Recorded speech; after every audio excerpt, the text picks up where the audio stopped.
Good evening. Good evening. Roz McCarthy here. Hey guys, happy Veterans Day. Roz McCarthy here, founder and CEO of Minorities for Medical Marijuana. I'm so excited to be with you this evening because it's Veterans Day and we are honoring the veterans that support and are part of M4MM. And I just could not let the day go by without having something special, being able to talk about fighting for our freedom, but also fighting for the freedom of this plant. And these are our M4MM. This is our team, man. We got a member. We got some of our state directors. So we got one of our board members. So without further ado, because you don't want to hear from me, first share this, share, please share this. And but without further ado, I'm just going to go down the line and introduce. When I introduce you, tell them your name, where you're from, what part of the what area of the what service did you provide? I mean, like what is it called? Like the I'm sorry. Branch of The service. branch of service. Yep. Sorry, your branch of service, and then we'll go from there. So first and foremost, I got Matt Bowman. Welcome, Matt. Thank you, President Roz. My name is Matt Bowman, originally from the low country of South Carolina, Gullah Geechee, here in Gainesville, Florida. So I'm coming to you from one swamp to another.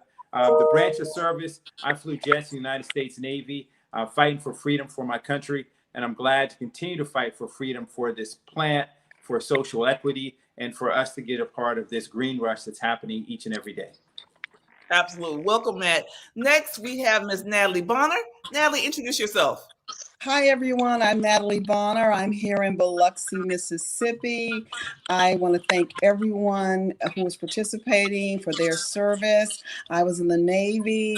I'm going to tell my age because what I did in the Navy doesn't even exist anymore. I was in Morse code school. I was a radioman. The rate's gone, by the way.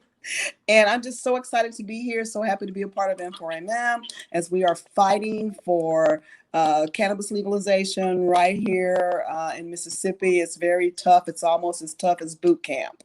So thank you for tuning in tonight, and thank you so much, Roz, for this opportunity. Absolutely. And Natalie, for you guys that don't know, Natalie just passed on the torch. She was our state director for Mississippi. She's an entrepreneur in this industry, and she just passed the torch on to a new state director. But we're so happy. She's always a part of family, and so happy to have you tonight. Our next person we have is Ms. Kaya Toliver. Kaya is out of Charlotte, North Carolina. Kaya, she's our state director for North Carolina. Introduce yourself. Hey everybody. Thanks for having me, Roz. I always enjoy doing these chats, especially for such a great cause. Hi everybody, I'm Kaya Toliver. As Roz said, I am a co-chapter president actually, with my husband for M4MM in North Carolina. I also co-founded C-Tracks, which is a SaaS retail operations platform for cannabis dispensaries. My branch of service is Navy. Who y'all go Navy? There's like a lot of Navy here. I wonder what the Navy did to us all to bring us all to the plant, right? Like, come on. But yes, I'm in great company as a Navy veteran here in M4MM. And actually, my rate was IS, did intelligence for the Navy. So did that for about 8 years. And I'm happy to be a civilian, happy to be a veteran at this point. That's awesome. We're so happy to have you, Kaya. Thank you so much. And next we have Mr. Stanley Atkins II, our National Hemp and Technology Director with M4MM. Stanley, introduce yourself.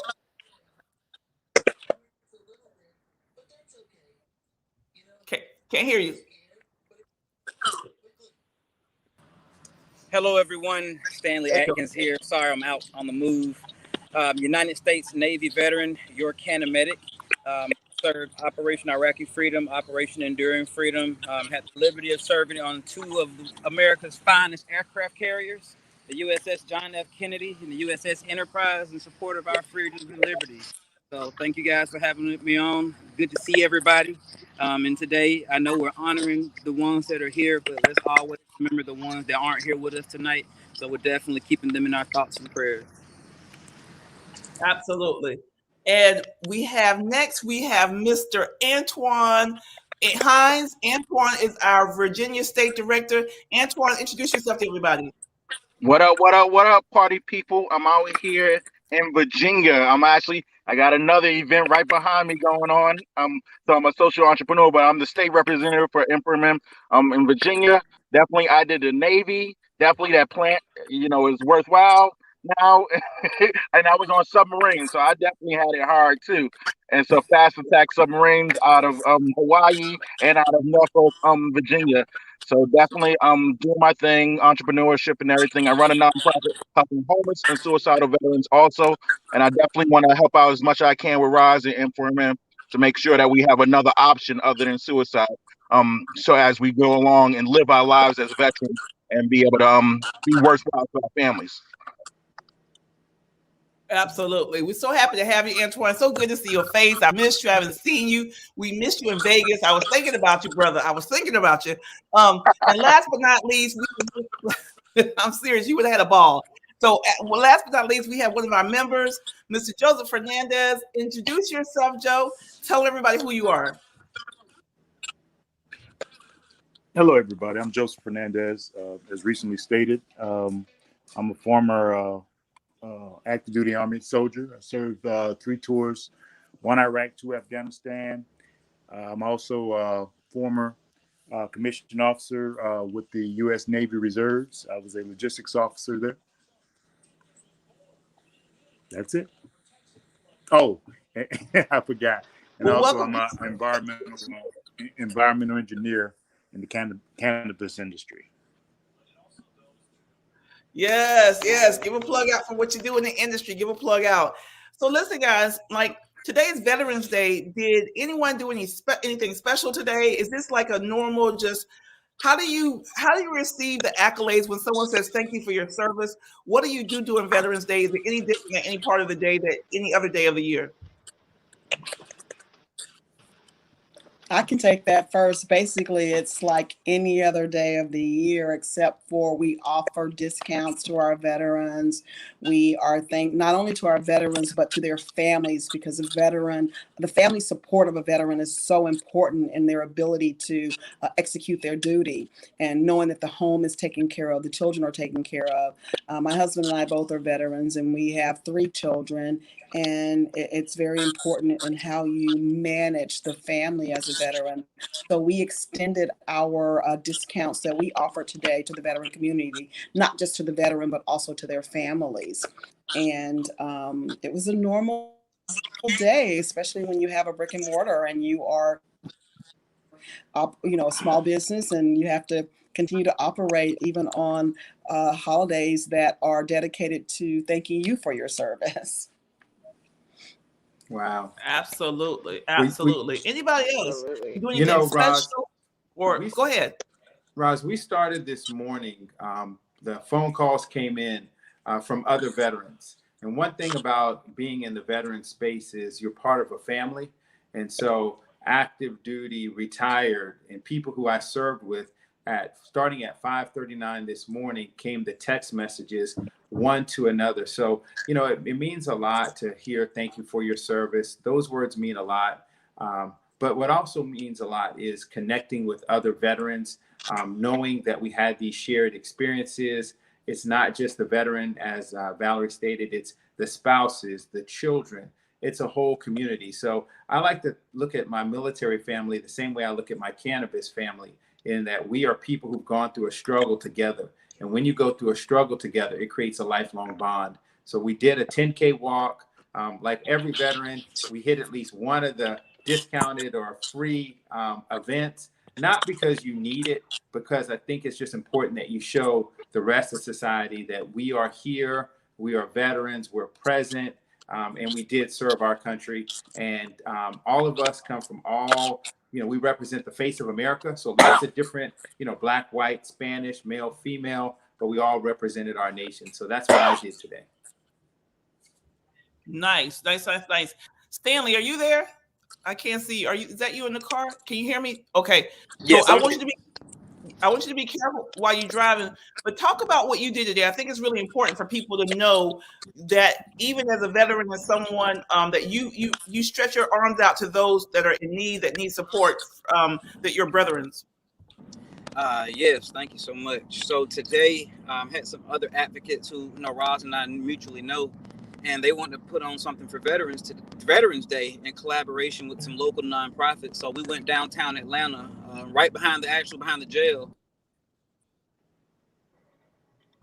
right by the police station, by the homeless centers, and we did outreach. So we had lots of food. We gave away over 50 big grocery bags. We had backpacks, the knapsacks full of goodies for them. We had food like tuna, bread, peanut butter. We had cases. I'm gonna pull over. So we can have some better light. We had cases of watermelon water that was donated. And for those of my people who like to drink it, eat healthy, we know that watermelon water is delicious. But they also had T-shirts for veterans, the parents of veterans, so you can say whether you're an Army dad or mom. And we gave it out to the homeless. One of the sponsors was H Hemp Co. Shout out to Life Griffin. So they sent us a bunch of these bags, and in each bag they had some CBD suckers, a few CBD pre-rolls, some information, and we gave back to the homeless. A lot of them were veterans. We were able to get them some T-shirts, some hats, and some groceries today. I know we can't get them a home today, but sometimes just showing those people that you care today and asking, who is a veteran, and letting them know that you still have people here that haven't forgot about you. So it was really about giving back. Shout out to Chris Brown, Alexis, the ladies from Seniors on the Move. So it was a good way to give back. And shout out to We Defy. It's a veteran nonprofit. They sponsor veterans for Brazilian Jiu-Jitsu.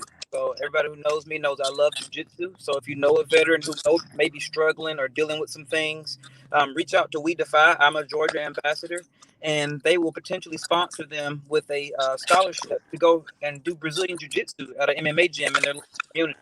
So real shout out for 22 a day for the veteran suicide and We Defy. Oh man, thank you, Stanley, so much for and shout out to all your advocates and your supporters out there that joined you in your cause and going out there and trying to and making a difference. And Antoine, you see your VA people are in the house. Shout out to all the folks from Virginia in the house. Antoine, talk about, you have a large group of like folks that are from the veteran community that you brought together that not only have the commonality of being veterans, but also a commonality of loving the plant and wanting to see legalization happen. Talk about that a little bit. So with my nonprofit organization here in Virginia, we do more of the coalition building. So I work with our Chamber of Commerce, our Black Chamber of Commerce, our Hispanic Chamber of Commerce. So looking at the different jobs, entrepreneurship, for veterans getting funding. Definitely we got a big conference going on over this next weekend with the Black Chamber of Commerce, and they got like $100,000 that are going to go to the different companies and stuff. But definitely even this weekend, on Saturday morning, just like with Stanley, I have some I have the Zeta Phi Beta sorority. I have some Eastern Stars. I have alumni of communication of HBCUs. They're coming out Saturday morning. We're gonna have about 40 people who are gonna be serving some of our car-bound homeless individuals in their cars. We usually have about 15 to 20 people in their cars every Saturday morning, but we serve them. Several of them become our veterans. We connect them to the VA hospital. We connect them to the homeless programs and the homeless programs and everything like that, and try to get them housing. So that's even what we're working with right now. I'm working with the property managers to actually have houses for them too, as we build out a platform and build out different things. And like Raj just said, a lot of them want to get into the hemp, and so we have some Black farmers that are looking at leasing out their land so we can build on it and everything, so that we can have transitional housing for our vets too. So a lot of things happening here in Virginia. You're doing some great work, Antoine, and thank you so much for your service and for always extending yourself to connect with other different organizations to try to build coalition. I think it's so critical. And I mean, you did such a great job with that. Joe Fernandez, I know with your, being not only a veteran, entrepreneur, worked within, different corporations and the federal government and what have you. Talk about your passion in regards to being able to work with underprivileged youth and being able to create, work training opportunities for these youth, and how that's centric to you as your leadership in the armed forces allows you to want to take up the mantle and be able to support these young people that need some direction. Well, Roz, thank you for that segue. Yeah, as far as the youth go, the youth are our future. And so, there was a story that I was once told of a couple that was walking along a beach, and in the distance they saw a little girl running sporadically back and forth from the shoreline back to the beach, from the shoreline back to the beach. So as they got closer, they realized it was a little girl uh, throwing little seashells, little seashells back into the ocean. And the guy said, "Ma'am, what are you doing? You can't save all of those." She said, "Yeah, but that one that she just threw in the ocean, I saved him. That one made a difference." So I said that to say this: if I could just touch just one child, it would have made all the work that I've done meaningful to me. Doesn't have to be meaningful to everybody, but if I can just save one child, and it just starts with one for me. If I can just save one child, and we all work towards saving just one child, at the end of the day, the world will be a much better place. Yeah. Does that also, when you think about the different tour of duties and things that you've done, and everybody can answer this question because of in your own special way, helping other people, does that allow you to still be able to, I don't know, stay connected to and not only remember, but stay connected to what you did as you served our country, but also it seems like you want to continue to serve and continue to support others. Absolutely. Absolutely. With the work that I did overseas, excuse me, I'm walking from room to room. The work that I did overseas, we worked with the local Afghani people, and so again, it's about building up the community. It's about building up, working with the young people, because the old people are there. They're going to leave here shortly. It's the young people that are the future. So if you can get them and teach them the basic skills they need, and, even overseas, teach them the basic skills they need. That's going to transcend for the next generation. So yeah, my service during my tours was really about serving the people. Not so much what we were there for, which honestly, well, I'm not going to get into that, but my mission was to help build up the communities and get them to where they can be self-sufficient in our absence. Yes.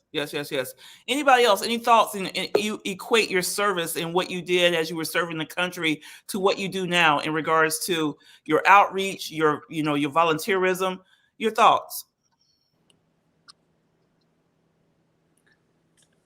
Yeah, Roz, one of the things that we learned in the military, one of the things I learned, of course, was team building and working in teams to solve problems. And everyone thinks that the problems in the battlefield are the worst problems, whether they're in Iraq or Afghanistan or someplace overseas.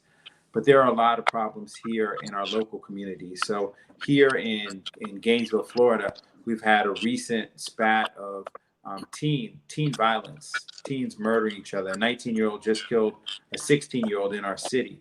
So I'm taking those same lessons learned and reaching out with economic freedom in terms of hemp and cannabis, trying to teach these young men skills. So on Saturday, we have a golf tournament. We have a Stop the Violence rally, but we're still building teams. And I think that is, I think a lot of veterans would agree with me that that's one of the skills that we learn that we bring here is building teams. And as I look at the 9 people here on this call, and of course, working with you, it's all about team building to solve the nation's toughest problems. And the problems in our community are huge problems that we have a chance to solve. Absolutely. Anybody else want to have a comment? And if not, I really want to talk about this industry that we're in. Like, Kaya. Yes. Well, so kind of a tangent to what Matt was saying as far as skills that we've learned that we could apply to to just life in general. I'm specifically talking about the cannabis industry, right? Maybe not necessarily from a servitude perspective, but just being in our industry. Um, what I can take from my experience in the Navy is embrace the suck. And I'm sure everyone on this call understands embrace the suck, right? Because it sucks sometimes. In the military, it did, right? Like, and you just kind of have to like be in it. Like these times are are hard, and you kind of have to keep on. You have to figure out how to like keep on moving forward, and that's one thing that I really am able to embrace in the cannabis industry because it kind of makes you a little bit more resilient.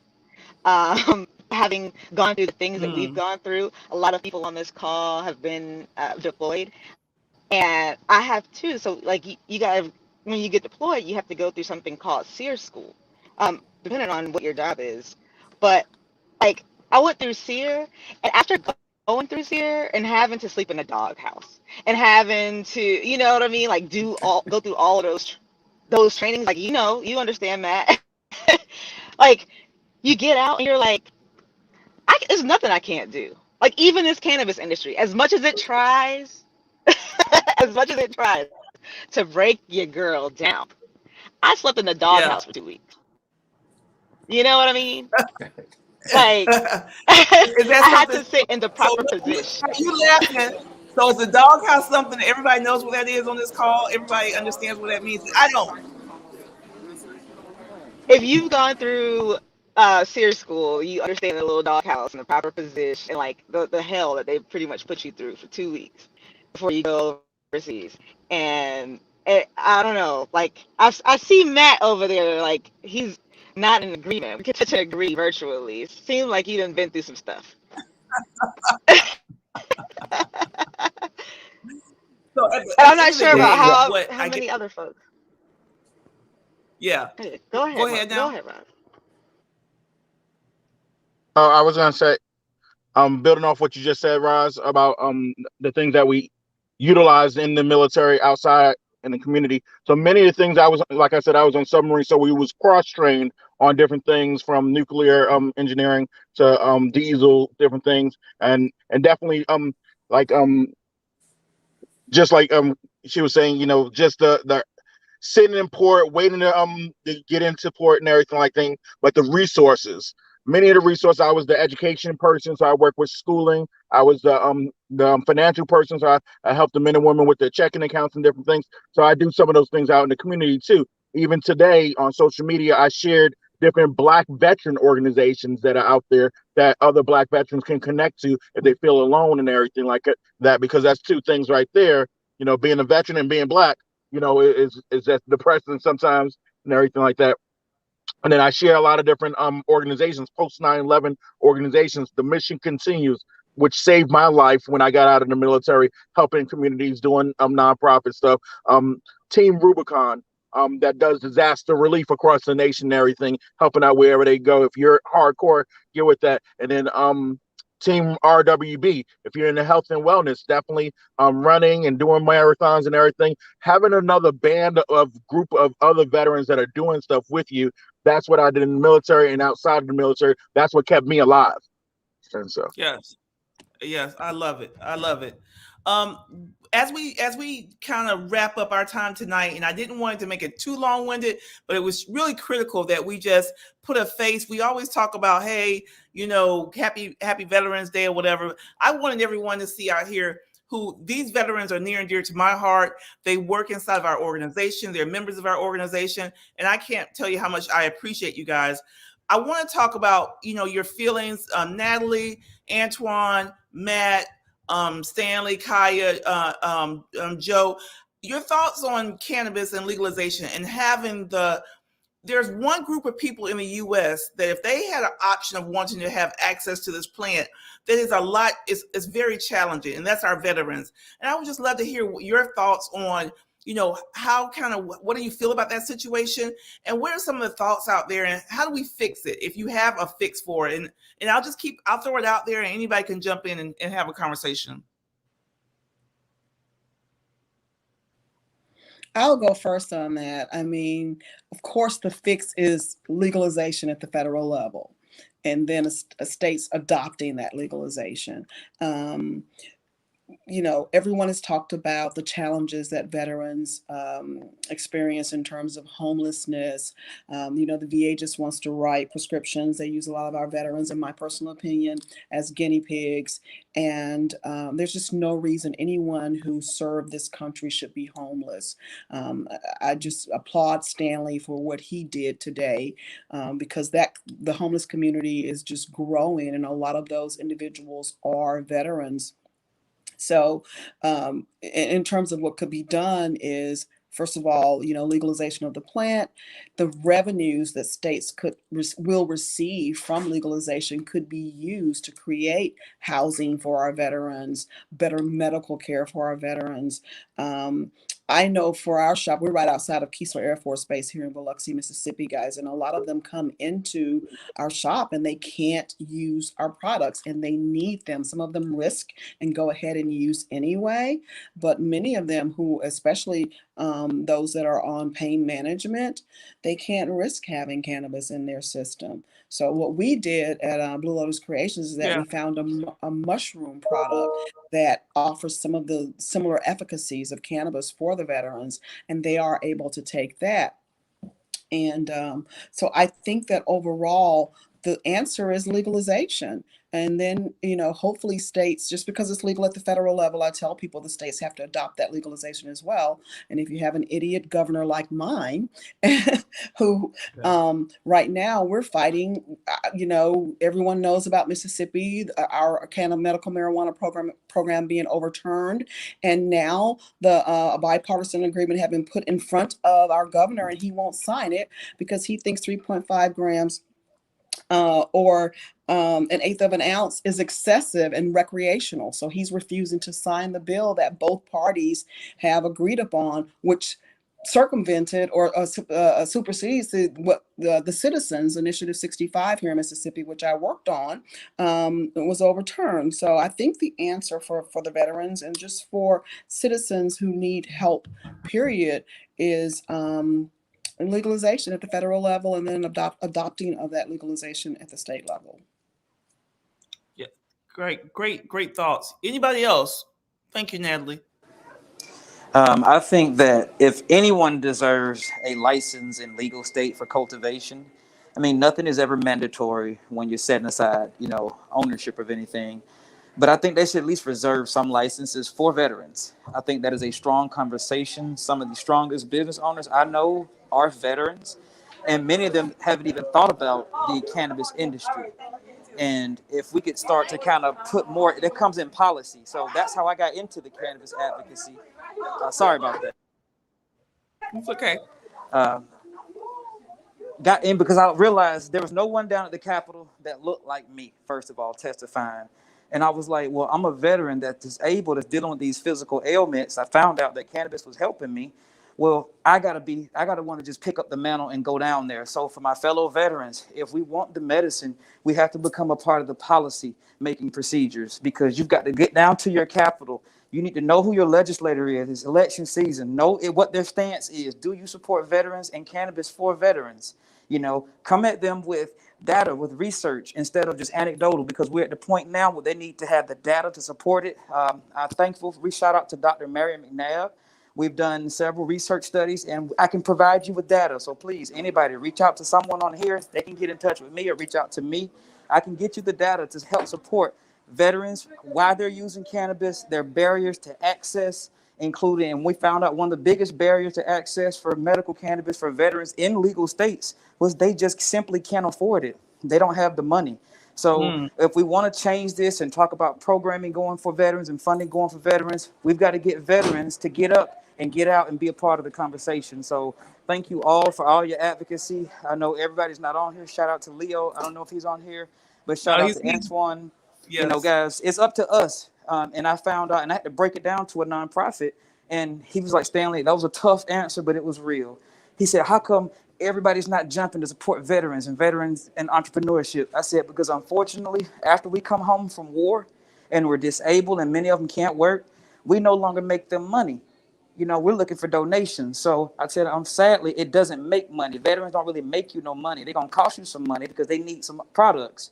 And so we just have to find the people that's intentional about it. So I'm going to stop with that. But guys, veterans, we've got to get involved in the politics and in the conversation if we want to be a part of the business. Yeah, And just Stanley, to you said a mouthful, Stanley. Don't hang out with us as long as you can, Stanley, because that was so on point. Antoine, what's your thoughts? And just to piggyback off of that, with when he's talking about legalization and talking about politics, talking about legislation, I just dropped some inside our leaders group. I'm going to drop it, and I made sure I'm going to drop it on different pages. Definitely, Roz, some of the different legislation that's out there, we should be supporting these cannabis, veteran cannabis legislations that are in different states. We should be supporting, and if we don't have it in our states, why don't we go ahead and write it up and go ahead and push it with our legislators and push it to our city councils, push it to our different local leaders and everything. We got to put it down on paper and go ahead and start pushing the legalization and collaborating with other organizations. You got Virginia Normal, you got other organizations out there that are doing stuff. Going to the courthouse, join them at the courthouse. Let's go ahead and figure out who else is the leader of your local VA hospital, find out where they're at on changing the rules and regulations and stuff with their physicians so that we can all make sure that we're working together so that we can reduce the number of suicides out there and get this plant that's a medicine into our VA system and become a part of the system and not away from it. Man, you said a mouthful. Woo! That's my Virginia State Director talking, y'all. I love it. I love it. I love it. I mean, it's just the passion and it comes from, I know it comes from the heart because you guys see your comrades, the folks that, and you empathize, not only you empathize, you sympathize with the fact that the access, this group of people that have served should be the first one. They should be able to, have personal growth, cultivate for economics, and especially our Black veterans. And I don't know if you want to talk from a Black perspective, and I hate to go black and white or whatever, but there is a real dichotomy, don't you think, in regards to some of the plight of our Black veterans who really come back home and they really get the bottom of support and services.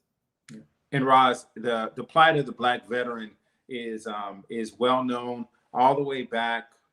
In the modern era, from 1966. When the Black infantrymen were sent to the front lines at higher rates, to as early as 6 months ago, when they just released the study that said, Black service members are disciplined more harshly, quicker, formal punishments, dishonorable discharges, other than honorable discharges. And so the same war on drugs that was a war on us and the public from 1971 to today is the same war that happens inside the Navy, inside the Army. And so to your point, Black veterans should be at the front of every line when it comes to this particular plant in particular, because COs commanding officers have discretion. For many years, they had discretion as to who they processed out and who they decided to let stay. And so that discretion disproportionately impacted us and limited our opportunities. So, to what they said, it's advocacy, it is fight, fight, fight. It is all of that SEER school training that you learn for resistance education that applies now, just like it applied in uniform. That's so interesting. I wonder if there's any study or there's any anecdotal data about the discretion from COs in regards to disproportionately impacting servicemen of color versus others. So, I mean, man, thank you so much for sharing that, Matt. You just made it very crystal clear in my eyes. Guys, listen, I don't want to hold everybody. I see Stanley, you are right in the mix. You've been working at it, servicing all day long, providing support to our homeless veterans. Again, Antoine, so happy to have you on. So happy to see your face. Matt Bowman, it's always much love. And Natalie, we're just so excited and anxious to see you next week in New Orleans. Everybody that don't know that M4MM will be in New Orleans next week, next Thursday, Friday, Saturday, for the Black Canada Conference. That's going to be at the Convention Center. Go to Black Canada Conference, Black CANNA Conference to get more information.com. Man, any last words before we get out of here, guys? Anything that you want to share with everybody? Wish everybody happy Veterans Day. I do. Ladies and gentlemen, as a person who suffers from PTSD, please understand that post-traumatic stress, or as they say, post-traumatic stress disorder, it is not a veteran's disease. So please don't think that just because you're not a military veteran that you can't be affected by PTSD. It isn't true. And we got to work on breaking that stigma, because it's a human disease and it's a people disease, and we have to combat it together. Unfortunately, veterans suffer from post-traumatic stress at a higher rate than the average civilian, but that doesn't mean that the civilian doesn't have their own types of traumas as well. So let's make sure we take care of our mental, take care of each other, because we're losing 22 veterans a day.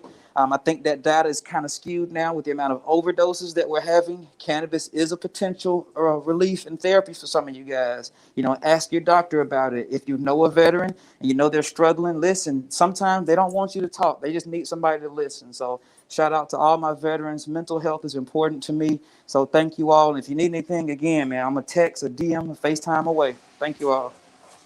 Thank you, Stanley. And I suffer from PTSD. I will tell you, after my car accident and traumatic brain injury. And I'm not a veteran. So thank you, Stanley, for saying that. Thank you so much. Natalie, any final words? Antoine, any final words? Yeah, I just want to thank everyone, and what Stanley said. He is the epitome of M4MM as an intentional servant. I love watching Stanley. He's amazing to watch, and hopefully he serves as a role model for all of us because of what he does, not only for M4MM, but for the veterans and just for the cause. For his community. Yes, yeah. For his community, period.